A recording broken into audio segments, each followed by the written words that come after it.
And as we approach the end of our century, much of it seems to be wanting to turn full circle towards warmth, romanticism, and yes, even sentiment. Hans Werner Henze, like Berio, is a man of many different aspects. His leaving home took many forms. As a communist and a homosexual, his exile to Italy from Germany in the 1950s was not merely a matter of preference. But maybe Italy was a conscious choice for him. At the very core of his being, he's emotional, a romantic, and he was never going to be at home in the aesthetic universe of a Boulez or a Stockhausen. When I crossed the Alps in early 1953, in my car, which was loaded with a couple of suitcases, some music paper, and a few classical scores, I felt a bit like someone who had been rescued from a disaster. Schools came to present themselves and to impose themselves, and Darmstadt became the kind of annual fair, music fair, where composers could go and learn about the latest developments that had taken and were then sort of the order of the day, and everybody had to follow these new ideas and recommendations, forgetting completely that there is, for every composer, his own style, his own ways to go about music and think about music and make music available for his artistic needs. All that had been should now be forgotten. Everything will be different. The sun will transform everything.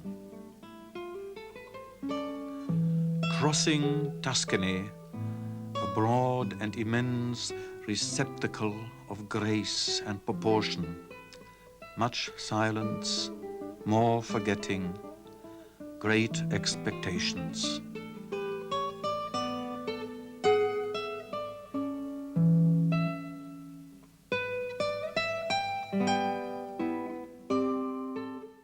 In going his own way, as he always does, he chose to spurn the rigorous home offered by many of his contemporaries, who then returned the compliment by ignoring his music, thinking it irrelevant at best, or even self-indulgent.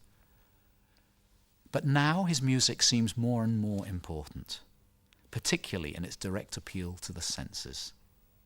He's found a way of continuing the aesthetic line which produced 19th century opera and symphonic music, whilst weaving new spells around it.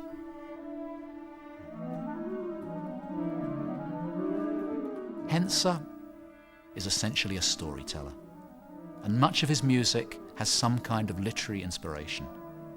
His 8th symphony is based on A Midsummer Night's Dream, but as viewed through an essentially Italian sensibility.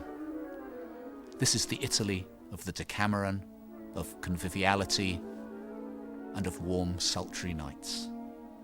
Shakespeare's magic wood has had a transfusion of warm Mediterranean air.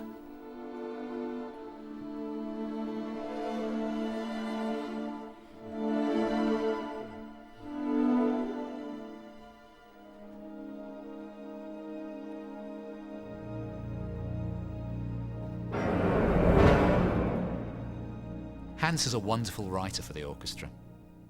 When you hear the solo trombone farting, belching and lurching around, you can just imagine Bottom's attempt to be as graceful as Titania.